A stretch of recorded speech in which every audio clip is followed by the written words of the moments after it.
Silveira, eu sou do 4º ano e aqui vai começar mais um podcast Protagonista do Futuro. Eu sou o Davi e esse é o professor Conrado. Bom dia, boa tarde, boa noite. Eu sou o professor Conrado, físico, matemático, mestre especialista no ensino de física e vim aqui conversar com a galerinha do futuro. Agora eu vou começar a primeira pergunta. O que é uma estrela? Bem, é uma pergunta que todo mundo se faz desde que o mundo é mundo, desde os gregos até hoje, né? Sim. Bem, a estrela, ela é um aglomerado de energia que tem luz própria, ou seja, se assemelha muito ao Sol, que nos energiza aqui no planeta Terra, e ela basicamente é uma estrutura que funciona a partir da fusão nuclear de elementos químicos, ou seja, transformando elementos em outros elementos até que a sua energia se acabe. Tem vários tipos de estrelas, né? Sim. Mas as mais conhecidas, e a mais conhecida delas é a estrela de nêutrons. Tá bom? O que é astronomia? Bem, a astronomia, ela se difere de outros ramos da física que estuda o nosso sistema e o nosso universo, né? Então nós temos 3 termos específicos relacionados a isso. Nós temos a palavra astronomia, que faz parte da sua pergunta. Nós temos o termo astrofísica, que se assemelha à astronomia, mas não é a mesma coisa. E nós temos o termo astrologia, que também é muito famoso. As 3 coisas não têm uma relação direta entre si, apesar de falar da mesma ideia. Bem, astronomia é o estudo posicionamentos das estruturas, das velocidades, das posições, de como os astros e estrelas estão organizados no céu, na imensidão do céu. A astrofísica estuda as propriedades desses carinhas que estão lá no céu, tá bom? No céu que eu digo é no nosso universo, na imensidão do universo. Como assim a estrutura? Como assim a composição? Vai estudar do que é feito cada planeta, do que a atmosfera de cada planeta é feita, quais elementos químicos são abundantes lá, como por exemplo sabe-se do planeta Terra, que tem oxigênio em abundância, que tem vapor d'água em abundância, que tem a crosta terrestre. Então o astrofísico estuda essas ideias. E a astrologia é um ramo não oficial que relaciona mitologia, que relaciona crenças populares ao alinhamento e posicionamento do nosso sistema, do nosso universo. Tá certo? Como uma estrela se forma?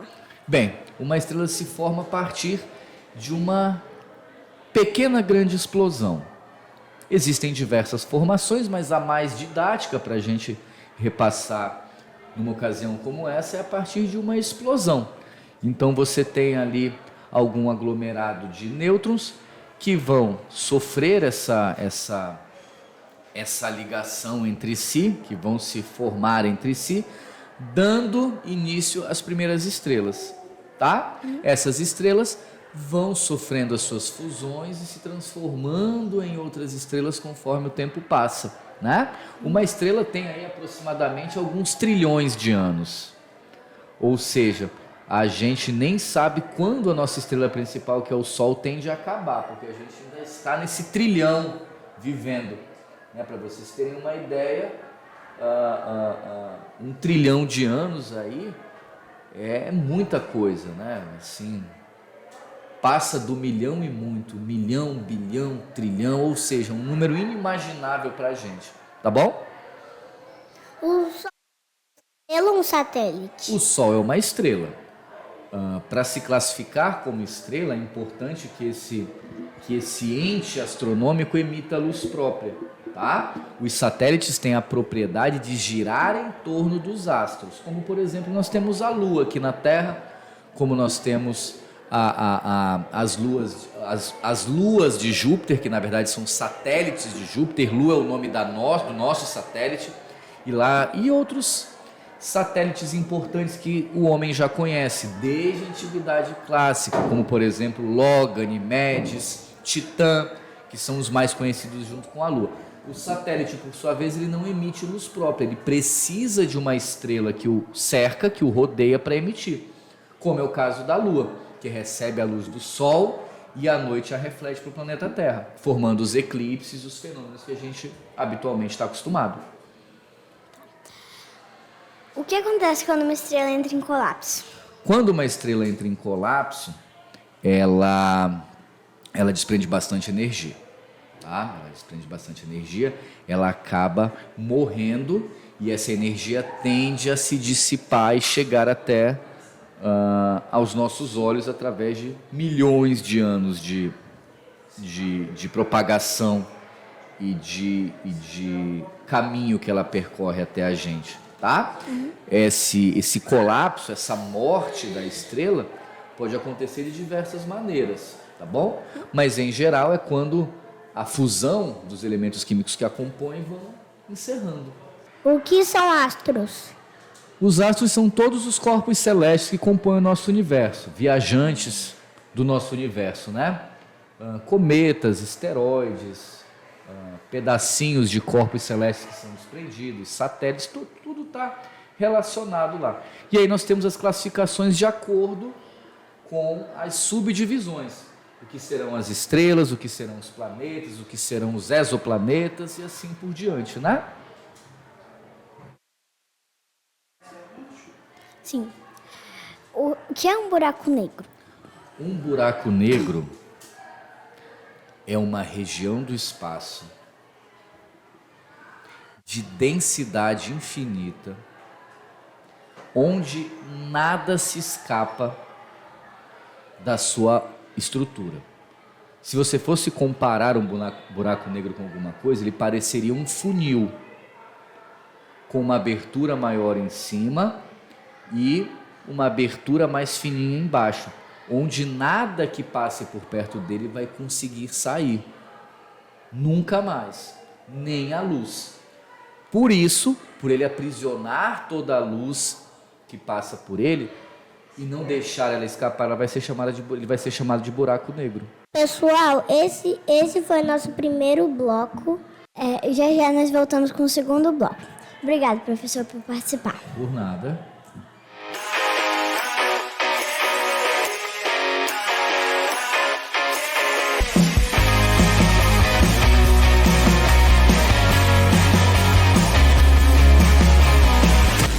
Olá, meu nome é Manuel, eu vou continuar o segundo bloco do podcast Protagonistas do Futuro. Olá, eu me chamo Isadora e iremos continuar as perguntas com o professor de astronomia.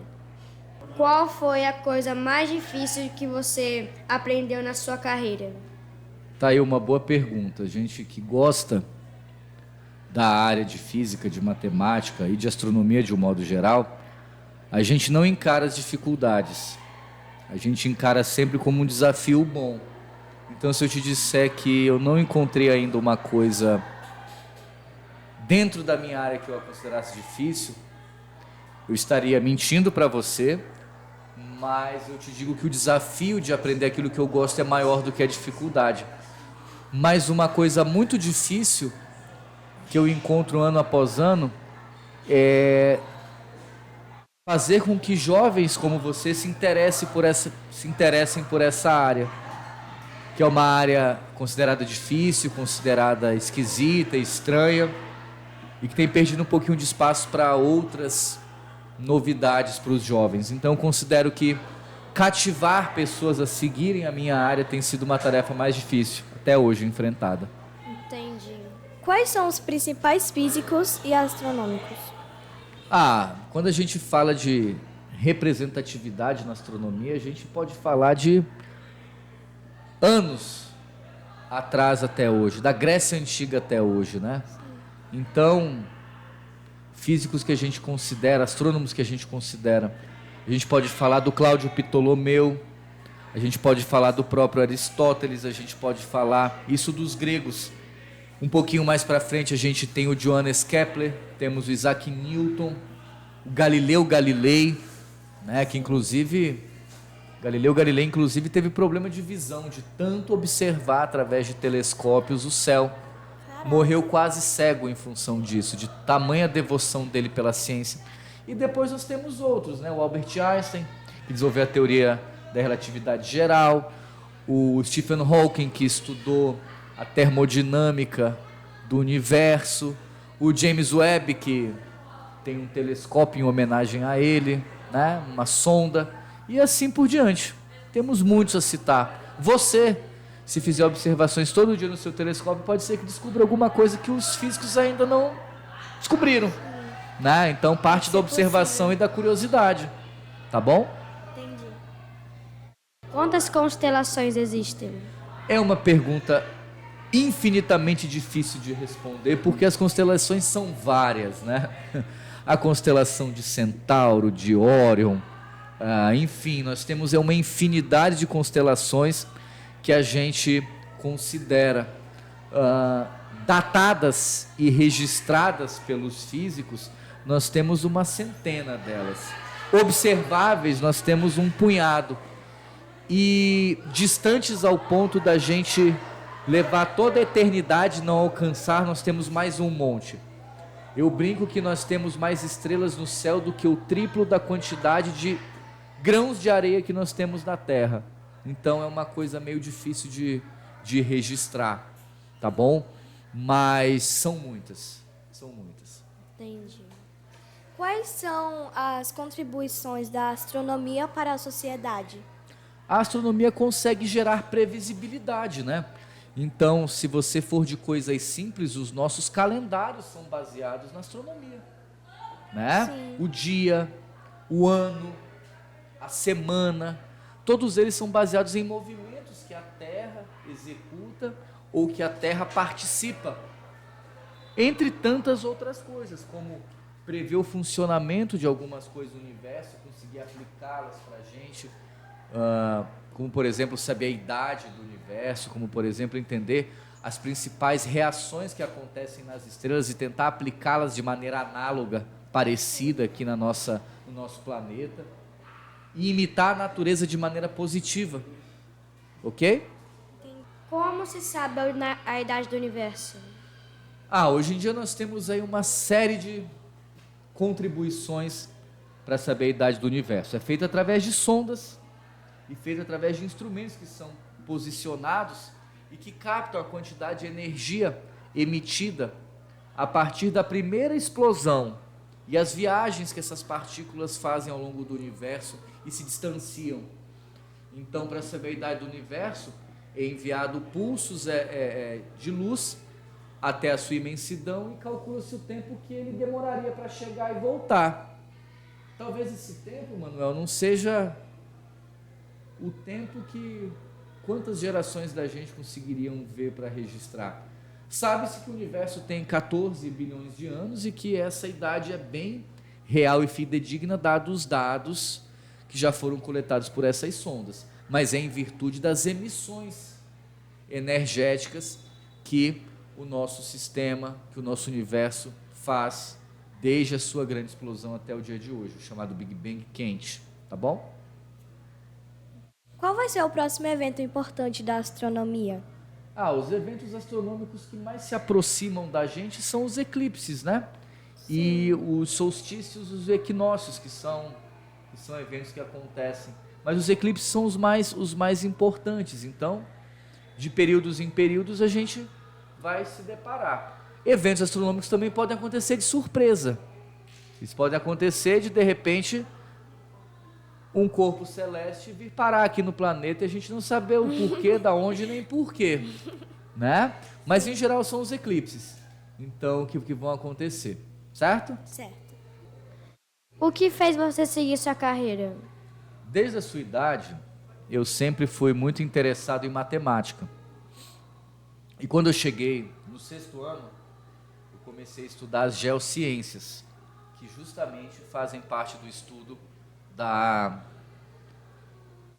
dos planetas, do universo, de como é organizado, e aquilo começou a me interessar. Quando eu entrei no ensino médio, eu fiquei em dúvida, porque eu adorava literatura também, então eu fiquei muito em dúvida entre a área de exatas e a literatura. Mas, lendo, assistindo e tendo professores que me cativavam na época, eu acabei decidindo por seguir a área de matemática e física, que é o que eu faço até hoje. Já são 20 anos e desde os 16 dando aula e ensinando física. para alunos, desde as idades menorzinhas até o ensino médio, pré-vestibular e nível superior. Então, o que me fez seguir essa área foi a leitura e ver professores meus na época ensinando aquilo com muita paixão e muito carinho, que é o que eu faço hoje em dia. Entendi. Tem algum evento marcante para você que seria muito importante assim você lembrar ou de ir de novo? Eventos relacionados à minha área Sim, a de astronomia. física, astronomia, eu acho que o dia que eu vi os anéis de Saturno a primeira vez pelo telescópio. Sei. Apesar de serem estruturas muito simples, ver os anéis de Saturno faz com que a gente se perceba dentro do universo maior do que a Terra. Sim. A gente às vezes não consegue se posicionar dentro de uma cidade, não consegue saber o tamanho de uma cidade. E quando a gente entende que existe um outro planeta a tantos milhões de quilômetros daqui, e a gente consegue observar, a gente entende o quanto isso é grande. E foi a coisa mais simples, foi um telescópio, foi posicionado dentro da universidade na qual eu estudo, faço meus cursos de pós-graduação, e 6 horas da tarde até as 7 horas a gente ficou observando, e aquilo para mim foi bem marcante. E olha que não faz muito tempo, tem mais ou menos 2 anos só que a gente conseguiu ver, dadas as condições de tempo, a vinda do telescópio, a compra do telescópio pela instituição até aqui, né? Estamos encerrando o segundo bloco. Muito obrigada, professor, pela sua presença. Muito obrigada, professor, pela sua presença. Eu me interessei muito com suas respostas. Eu que agradeço. É sempre legal ver jovens como vocês participando, sendo curiosos e perguntando a respeito desse tema que tanto me apaixona e que faz com que eu viva sempre a minha vida sendo cada vez mais curioso e trabalhando com isso. Muito obrigado.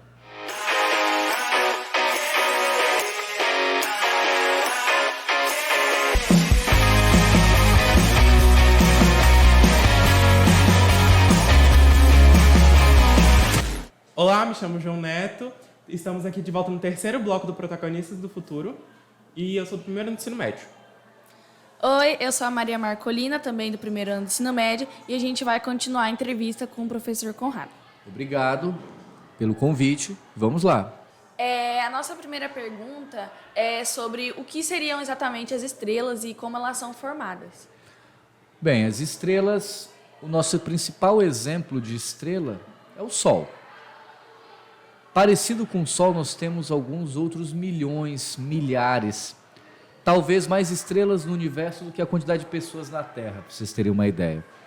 E a estrela, de um modo bem didático, é um conglomerado de energia que foi se acumulando ao longo dos anos, por alguma situação que é de algumas estrelas a gente nem sabe como aconteceu, mas basicamente as estrelas são formadas por nêutrons, estrelas de nêutrons, que ao longo dos anos vão sofrendo o que nós chamamos de fusão nuclear e vão transmutando elementos em outros, né? Por exemplo, o nosso Sol, que é uma imensa bola que a gente considera uma bola de fogo que não é de fogo, é formada ali por uma imensidão de hidrogênio, que vai sofrendo fusões nucleares, se transformando em hélio.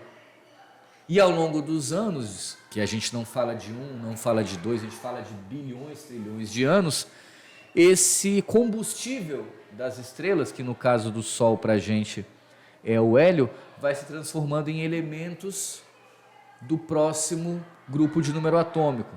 Depois do hélio, que é o número 2, vem o número 3, o número 4, até que um dia essas estrelas vão chegar ao seu número atômico maior possível, que é o ferro 56, ou seja, a possibilidade da gente não ver, mas de um dia o Sol virar totalmente uma bola de ferro, as estrelas virarem uma bola de ferro e simplesmente morrerem. Essa seria a morte da estrela anunciada, né? Então esse processo de fusão nuclear é o motivo de ser tão quente? O processo de fusão nuclear é o motivo de ser tão quente. E talvez o processo de fusão nuclear seja a aspersão tecnológica mais visada hoje da humanidade. Saber como o Sol funciona e como ocorre a fusão nuclear é desprender muita energia sem poluição e com baixíssimo custo. Por isso, as insistências às viagens espaciais, as viagens, as visitas astronômicas a outros setores do universo para justamente descobrir como funciona e conseguir trazer para cá. Possibilidade essa que ainda não foi possível por falta de tecnologia e por falta de controle do processo. Agora, professor, sobre a origem do universo, qual é as principais teorias, na verdade, e qual o senhor mais acredita? Eu vou defender e vou falar sobre a teoria da qual a física se apoia hoje em dia, que é o Big Bang, que é a grande explosão, da qual eu compartilho também sobre a origem do universo. Entre tantas outras teorias que há defensores, o Big Bang talvez seja a que mais se aproxima a partir da origem do universo e há alguns tantos milhões de anos por aí, né? O Big Bang que foi essa grande explosão que começou a conglomerar energia, posteriormente matéria, que começou a trazer atração gravitacional para esses aglomerados massivos e começou a instalar no universo os astros e estrelas que hoje a gente conhece, né?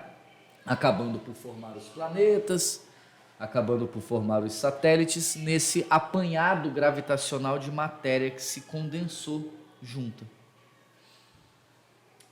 Mais alguma outra que o senhor queira comentar?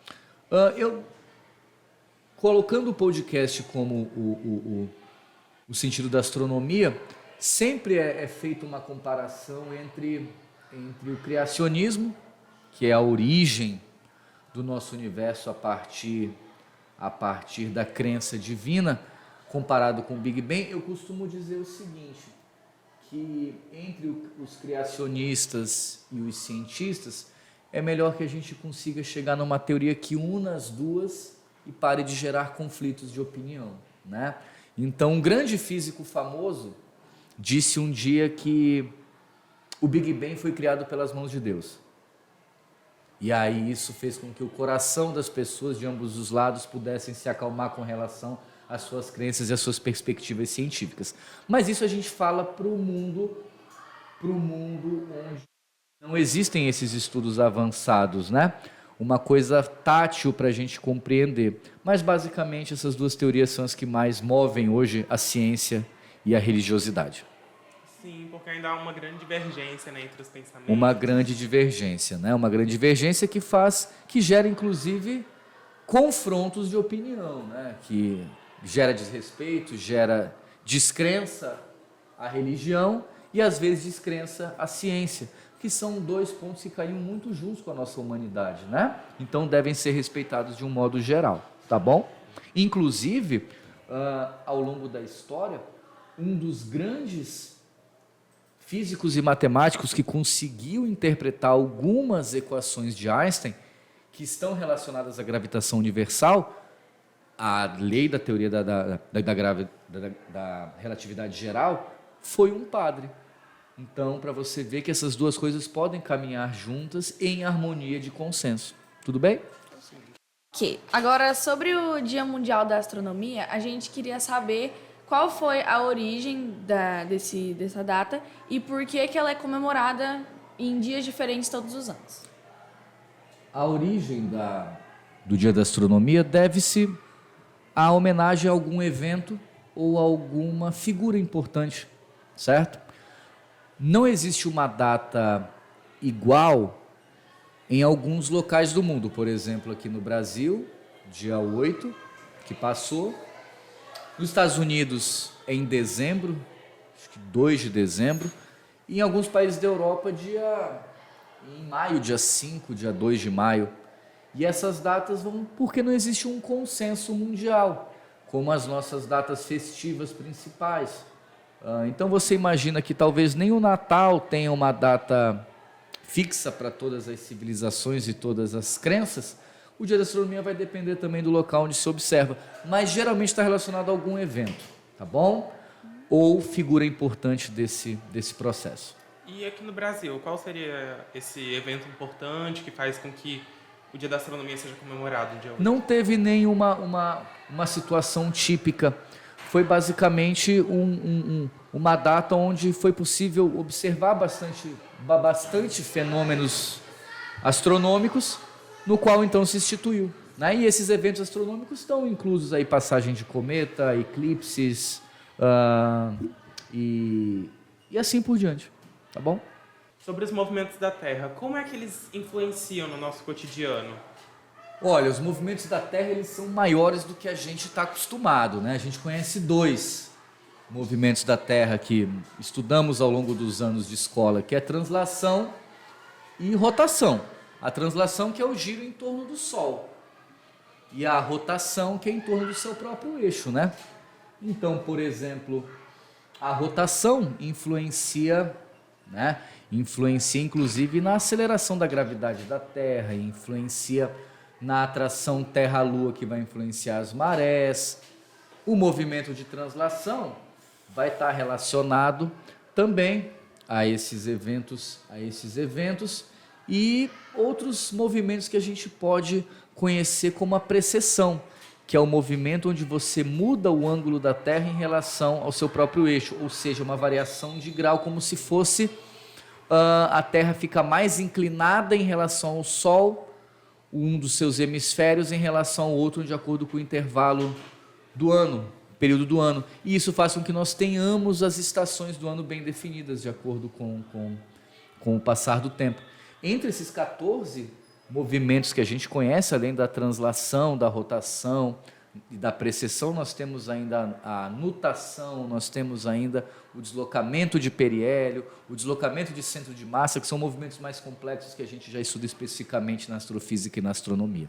Tá bom? Interessante. É uma área que a gente até que estuda pouco na escola, né, na formação básica. Hoje, dentro do currículo escolar, nós temos a gravitação universal como referência, que ela é vista um pouquinho no 9º ano, em algumas escolas, e depois na primeira série do ensino médio, onde a gente vê alguns desses movimentos, a gente vê as leis de Kepler, a lei de Newton, mas a gente efetivamente não vai à prática fazer observação com o uso de telescópios e o aprofundamento disso, né? E a astronomia talvez seja o ramo da física mais difundido, junto com a física quântica atualmente, tanto é que hoje em dia já até conseguiu se desvencilhar o curso de astronomia de dentro do curso de física. Hoje o astrônomo tem uma formação própria, né? Porque até dentro do currículo dos cursos de física, essa disciplina não é tão explorada, tá? Visto que talvez seja o ramo da física, antes da física ser física, mais estudado que a humanidade teve. Porque em termos de observação, o homem sempre observou. De Ptolomeu a James Webb, nós temos a observação funcionando da Grécia Antiga à modernidade, ou seja, tem muita coisa descoberta, tá bom? A gente também queria perguntar sobre a evolução cósmica, como é que ela acontece e quais são as evidências que a gente tem dela? A evidência é o fato de você estar viva, tá? De nós estarmos vivos. A evolução cósmica é como tudo aconteceu a partir da primeira evidência de formação do universo, que comentamos anteriormente ser o Big Bang. E a evolução cósmica é tudo o que aconteceu desde então. Os seus períodos, o grande período do aquecimento, o grande período da explosão e o consequente acúmulo de objetos massivos para formar o que nós temos hoje. As evidências são as mais simples possíveis, né? A idade das estrelas, nós existirmos, os satélites estarem agregados a alguns planetas, a morte das estrelas, e entre tantos outros fatores. Interessante. Agora uma pergunta mais para finalizar. A gente queria saber como é que o estudo da física ele é ligado com a astronomia. A astronomia é um ramo dentro da física, que é a ciência maior que faz esses estudos. No entanto, algumas áreas dessa ciência, que é a física, vão se desvencilhando em suas formações, dado a quantidade de assuntos e evidências necessárias. E a astronomia é um caso desses, onde você tem muita coisa para estudar, um universo todo dedicado ao estudo exclusivo. No entanto, a astronomia começou lá atrás com pessoas que faziam observações sem a mínima noção científica, usando o senso comum, por exemplo, como Ptolomeu, né? E as coisas foram evoluindo, passando por pessoas que já faziam parte de academias, como Isaac Newton, como Johannes Kepler, vindo para as formações contemporâneas, modernas, do caso de Einstein, e hoje, de alguns grandes físicos. Hoje a astronomia estuda toda a física dentro do universo, estuda a mecânica, que é os seus movimentos, estuda a energia envolvida dentro da termodinâmica, estuda as partículas envolvidas, estuda-se até a geologia dos planetas e satélites que compõem o nosso sistema. Ou seja, é um universo gigantesco dentro de outro que com o tempo conseguiu e foi se separando. Astronomia dentro da física. Aqui, na nossa cidade, nós temos o curso de física e nós temos um clube relacionado ao estudo da astronomia chamado Clube da Lua, que incentiva a observação através de telescópios de uma resolução muito bacana e estimula também as mulheres dentro das ciências da natureza, ou seja, incentiva o público feminino a buscar mais essas áreas através dos professores que nos orientam lá no projeto da Universidade Federal do Sul e Sudeste, aqui do nosso Pará. Perfeito? São ciências seculares, né? Que são muito antigas, estudadas há bastante tempo. São ciências que... É uma ciência que nem se existiu o termo ciência quando começou, né? Olhar para o céu é estudar de alguma maneira o que se observa. Então, os mais curiosos começaram a trazer suas observações. Os erros acabaram vindo, como o geocentrismo, como outras evidências que são colocadas em pauta, mas os acertos vêm através dessas observações feitas. Então, antes do termo física, antes do termo ciência existir, antes do termo astronomia existir, já se observava o céu e já se fazia as suas observações e ponderações. Tá? Então, ele é maior do que tudo isso, né? O universo veio antes da ciência, então ele é o que manda e que rege o que a gente tudo estuda hoje. Interessantíssimo, professor. Muito obrigado pela sua colaboração aqui no podcast. A gente tem um presentinho aqui para entregar. Eu que agradeço. As ciências da natureza e a física são áreas do conhecimento que jovens, adultos, estão se afastando de uma forma ou de outra, às vezes por medo, às vezes pela complexidade. E esse tipo de iniciativa faz com que a gente se aproxime mais e torne a conversa mais curiosa, distanciando um pouco das contas de matemática, dos cálculos matemáticos que tanto afligem e amedrontam os estudantes. O professor também agradece o interesse de vocês e a participação e nos encontramos até logo mais.